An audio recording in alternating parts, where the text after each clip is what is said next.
ನಾ ಸಣ್ಣಕ್ಕಿದ್ದಾಗ ನಮ್ಮ ಮನ್ಯಾಗ ಎಲ್ಲರೂ ನೀ ಡೊಣ್ ಮೆಣ್ಸಿನ್ಕಾಯಿ ತಿಂದ್ರೆ ನಿನ್ನ ಮೂಗು ಭಾಳ ದಪ್ಪ ಹಂಗೆ ಡೊಣ್ ಮೆಣ್ಸಿನ್ಕಾಯಿ ಹಂಗೆ ಆಗ್ತೈತಿ ಅಂತ ನನಗೆ ಹೆದರಿಸ್ತಿದ್ರು. ನಾನು ಅದು ನಂಬ್ಕೊಂಡು ಯಾವಾಗೆಲ್ಲ ಡೊಣ್ ಮೆಣ್ಸಿನ್ಕಾಯಿ ಮಾಡ್ತಾರೋ ಮನೆಯಿಂದ ಓಡಿ ಹೋಗೋ ಪ್ಲ್ಯಾನ್ದಾಗನ ಇರ್ತಿದ್ನಿ. ಅಷ್ಟು ಭಯ ನಂಗೆ ಹುಡ್ಸಿದ್ರು. ನಿಮ್ಮ ಮನ್ಯಾಗೂ ಹಿಂಗೆ ನಿಮ್ಗೊಂದು ಏನರ ಡೊಣ್ ಮೆಣ್ಸಿನ್ಕಾಯಿ ರಿಲೇಟೆಡ್ ಕತೆ ಹೇಳಿರ್ತಾರಲ್ಲ, ಅದೇನು ಅನ್ನೋದು ನಂಗೆ ಕಮೆಂಟ್ ಮುಖಾಂತರ ತಿಳಿಸ್ರಿ. ನಾನು ನ್ಯೂ ಇಯರ್ಗೆ ಇದೊಂದು ಸ್ಪೆಷಲ್ ರೆಸಿಪಿ ಟ್ರೈ ಮಾಡಿದ್ನಿ ಮತ್ತು ಒನ್ ಬಂದಿತ್ತು. ಹಂಗೆ ತಿನ್ನಾಕತ್ತೀವಿ ಸ್ವಲ್ಪ ನಿಂಬೆಹಣ್ಣು ಹಾಕ್ಕೊಂಡು ಅಂತಂದ್ರೆ ಹಂಗೆ ಬೆರಳು ಚೀಪಿ ಬೆರಳು ಸವದು ಹೋಗಿರ್ಬೇಕು ಆ ರೇಂಜಿಗೆ ಭಾರಿ ಟೇಸ್ಟ್ ಬಂದಿತ್ತು. ನನಗಂತೂ ಭಾಳ ಇಷ್ಟ ಆಯ್ತು. ಅದಕ್ಕೆ ನಾನು ನಿಮ್ಮ ಜೊತೆ ಇದನ್ನು ಶೇರ್ ಮಾಡೋಣ ಅಂತ ಬನ್ನಿ. ಮತ್ತು ಇದ್ರಾಗ ಒಂದು ಕ್ರೀಮಿನೆಸ್ ಬರೋಕೆ ಒಂದು ಸ್ಪೆಷಲ್ ಇಂಗ್ರೀಡಿಯೆಂಟ್ ಹಾಕಿ ನಾನು ಅದು ಏನು ಅನ್ನೋದು ನೀವು ಲಾಸ್ಟ್ವರೆಗೂ ನೋಡ್ರಿ, ಅಂದ್ರೆ ನಿಮಗೆ ತಿಳಿತೈತಿ. ಬಟ್ ನೆನ್ಪಿಟ್ಕೊರಿ, ಹಾಲಿಂದ ಯಾವುದೂ ಪ್ರಾಡಕ್ಟ್ನ ಹಾಕಿಲ್ಲ. ಸೊ ನೀವು ಫಸ್ಟ್ ಟೈಮ್ ನನ್ನ ವೀಡಿಯೋ ನೋಡತ್ತಿದ್ರೆ ಏನು ಮಾಡಬೇಕು, ನನ್ನ ಚಾನಲ್ನ ಸಬ್ಸ್ಕ್ರೈಬ್ ಮಾಡ್ಕೋಬೇಕು. So welcome back to my channel zero oil cooking. ನಾನು ನಿಮಗಿಲ್ಲಿ ಎಣ್ಣೆ ಇಲ್ಲದೆ ಯಾವ ರೀತಿ ಅಡುಗೆಗಳನ್ನು ಮಾಡಬೇಕು, ಅದ್ರ ಬೆನಿಫಿಟ್ಸ್ ಏನು ಅನ್ನೋದು ತೋರಿಸೋದೇ ನನ್ನ ಉದ್ದೇಶ. ಸೊ ಹಾಗಾದರೆ ಇದನ್ನು ಚಾಲೂ ಮಾಡೋಣ. ಇದಕ್ಕೆ ಏನೇನು ಬೇಕಂತಂದ್ರೆ ಈರುಳ್ಳಿ, ಟೊಮ್ಯಾಟೊ ಮತ್ತು ಹುರಿದಿರೋ ಶೇಂಗಾ ಪೌಡ್ರ್, ಒಣಗಿದ ಕೊಬ್ಬರಿ ಪೌಡ್ರ್, ಬೇಸಿಕ್ ಮಸಾಲೆ, ಕ್ಯಾಪ್ಸಿಕಮ್, ಕೊತ್ತಂಬರಿ ಇಷ್ಟಿದ್ರೆ ಸಾಕು. ಆ ಸೀಕ್ರೆಟ್ ಇಂಗ್ರೀಡಿಯೆಂಟ್ನ ಲಾಸ್ಟಿಗೆ ತೋರಿಸ್ತೇನೆ. ಸೊ ಇಲ್ಲೇನು ಮಾಡತ್ತೇನೆಂದ್ರೆ ಒಂದು ಪಾತ್ರೆ ಬಿಸಿ ಮಾಡ್ಕೊಂಡ್ಬಿಟ್ಟು ಎಲ್ಲ ಒಗ್ಗರಣೆ ಐಟಮ್ಸ್ಗಳನ್ನ ಹಾಕ್ಕೊಂಡು ಅವ್ರನ್ನೆಲ್ಲ ಚಟಪಟ ಅನ್ನೋವರೆಗೂ ಹುರ್ಕೊಳತ್ತೇನೆ. ಅವೆಲ್ಲ ಚಟಪಟ ಅಂತ ಹುರಿದ ಮೇಲೆ ನಾನು ಏನು ಮಾಡತ್ತೇನೆ, ಫಸ್ಟಿಗೆ ಟೊಮ್ಯಾಟೊ, ಈರುಳ್ಳಿ ಎರಡೂ ಸೇರಿಸಿ ಹಾಕ್ಕೊಳತ್ತೇನೆ. ಯಾಕಂದರೆ ಎಣ್ಣೆ ಇಲ್ಲದೆ ಮಾಡೋದ್ರಿಂದ ಏನಾಗ್ತೈತಿ, ಸ್ವಲ್ಪ ತಳ ಹಿಡಿಯೋ ಚಾನ್ಸಸ್ ಇರ್ತೈತಲ್ಲ, ಅದಕ್ಕೆ ಟೊಮ್ಯಾಟೊ ಒಳಗೆ ನೀರಿನ ಅಂಶ ಜಾಸ್ತಿ ಇರೋದ್ರಿಂದ ಫಸ್ಟ್ ಅದನ್ನ ಹಾಕ್ಕೊಂಡು ಇದು ಮಾಡತ್ತೇನೆ. ಹಂಗೆ ತಳ ಹಿಡಿಯತ್ತೈತೆ ಅಂದ್ರೆ ಸ್ವಲ್ಪ ನೀರು ಹಾಕೋರಿ.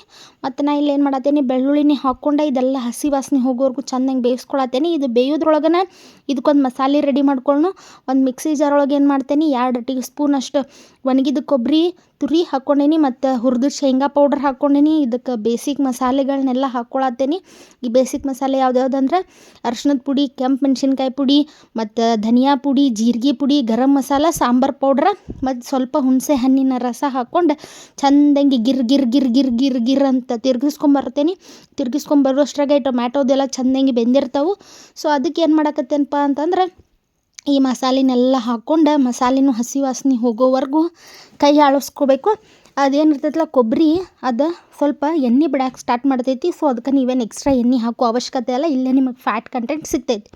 ಸೊ ಮಿಕ್ಸರ್ ತೊಳೆದಿದ್ದು ನೀರನ್ನು ಹಾಕಕತ್ತೇನೆ. ಹಾಕಿ ಚೆಂದಂಗೆ ಕುದಿಸ್ಕೋಬೇಕು. ಎಲ್ಲಿ ಮಟ್ಟ ಕುದಿಸ್ಕೋಬೇಕಂದ್ರೆ ಇದೇನು ತೆಂಗಿನಕಾಯಿ ಮತ್ತು ಶೇಂಗಾ ಏನು ಹಾಕ್ಯವಲ್ಲ, ಕಡಲೆ ಬೀಜ, ಇವೆರಡೂ ನಮಗೆ ಎಣ್ಣೆ ಅಂಶವನ್ನು ಪ್ರೊಡ್ಯೂಸ್ ಮಾಡ್ತಾವೆ. ಸೊ ಅದರಿಂದ ಅದು ಎಣ್ಣೆ ಬಿಟ್ಟಂಗೆ ನಿಮಗೆ ಇಲ್ಲಿ ಕಾಣ್ಬೇಕು. ನೀವು ವೀಡಿಯೋದಾಗ ನೋಡ್ರೆ ನಿಮಗೆ ಕ್ಲಿಯರಾಗಿ ಕಾಣ್ತೈತಿ. ಸ್ವಲ್ಪ ತಳ ಬಿಡೋಕೆ ಮತ್ತು ಗಟ್ಟಿ ಆಗಕ್ಕೆ ಸ್ಟಾರ್ಟ್ ಆಗ್ತೈತಿ. ಅದು ಆದಮೇಲೆ ನಾ ಇಲ್ಲೇನು ಮಾಡಕತ್ತೇನಂದ್ರೆ ಕಟ್ ಮಾಡಿ ಇಟ್ಕೊಂಡಿರುವಂಥ ಡೊಣ್ ಮೆಣ್ಸಿನ್ಕಾಯಿ, ಕ್ಯಾಪ್ಸಿಕಮ್ ಏನಂತಾರಲ್ಲ, ಅವ್ರನ್ನ ಹಾಕ್ಕೊಂಡು ಚೆಂದಂಗೆ ಅಳಗಾಡ್ಸತ್ತೀನಿ. ಇವು ಕೂಡ ಚೆಂದಂಗೆ ಬೇಯೋವರೆಗೂ ನೀವು ವೇಟ್ ಮಾಡಬೇಕು.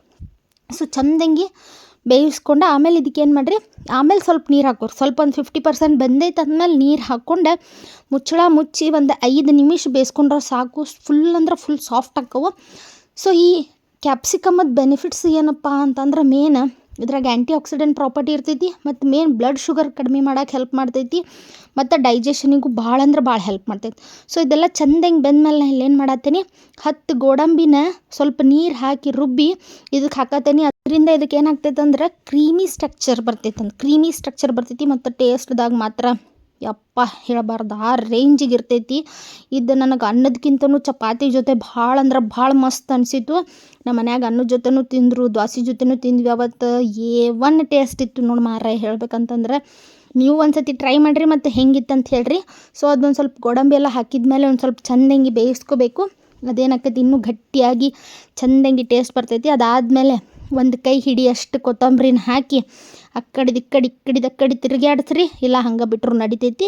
ಆಮೇಲೆ ಒಂದು 2 ಮಿನಿಟ್ಸ್, ಜಸ್ಟ್ 2 ಮಿನಿಟ್ಸ್ ಇದನ್ನು ಮುಚ್ಚಿಡಬೇಕು. ಯಾಕಂದ್ರೆ ಅದು ಕೊತ್ತಂಬರಿ ಘಮ ಏನಾಗ್ತೈತಲ್ಲ ಅದ್ರೊಳಗೆ ಹೋಗ್ಬೇಕು. ಸೊ ನೋಡಿ ಆಮೇಲೆ ಈ ಥರ ಕನ್ಸಿಸ್ಟೆನ್ಸಿಗೆ ಬಂದಿರ್ತೈತಿ. ಇಲ್ಲ ನಂಗೆ ಇಷ್ಟು ಗಟ್ಟಿ ಬೇಡ ಅಂತಂದ್ರೆ ಇನ್ನೊಂದು ಸ್ವಲ್ಪ ನೀರು ನೀವು ಹಾಕ್ಕೋಬೋದು. ಬಟ್ ಈ ಕನ್ಸಿಸ್ಟೆನ್ಸಿನ ಏನು ತೋರಿಸಲ್ಲ, ಇದು ಮಾತ್ರ ಸಖತ್ತಾಗಿರ್ತೈತಿ. ನೀವು ಇದನ್ನು ಚಪಾತಿ ಮತ್ತು ಅನ್ನದ ಜೊತೆ ಆರಾಮ್ಸೆ ತಿನ್ಬೋದು. ಸ್ವಲ್ಪ ನಿಂಬೆ ಹಣ್ಣಿನ ರಸ ಹಾಕ್ಕೊಂಡು ಬಿಟ್ರಿಪ್ಪ ಅಂತಂದ್ರೆ ಅವ್ನು ಏಕ್ದಮ್ ಫಸ್ಟ್ ಕ್ಲಾಸ್ ಟೇಸ್ಟ್ ಆಗ್ತೈತಿ. ಎಲ್ಲರೂ ಮನ್ಯಾಗ ಬೆರಳು ನೆಕ್ಕಿ ತಿಂತಾರೋ ಮತ್ತು ನಿಮಗೆ ಏನಾರ ಒಂದು ಗಿಫ್ಟ್ ಕೊಡೋದಂತೂ ಗ್ಯಾರಂಟಿ. ಹೆಂಗಿತ್ತಂತ ಹೇಳಿ ನೀವು ಟ್ರೈ ಮಾಡಿ ಹೇಳ್ರಿ. ಮತ್ತು ನನ್ನ ಚಾನಲ್ ಸಬ್ಸ್ಕ್ರೈಬ್ ಮಾಡೋದು ಫಾಲೋ ಮಾಡೋದು ಮರಿಬೇಡ್ರಿ. ನಾಳೆ ಮತ್ತೊಂದು ಎಣ್ಣೆ ಇರಲಾರ್ದ ರೆಸಿಪಿ ಮತ್ತು ಅದ್ರ ಬೆನಿಫಿಟ್ಸ್ ಒಂದಿಗೆ ನಾ ಮೀಟ್ ಆಗ್ತೇನೆ. ಅಲ್ಲಿವರೆಗೂ ಬಾಯ್, ಲವ್ ಯು ಆಲ್.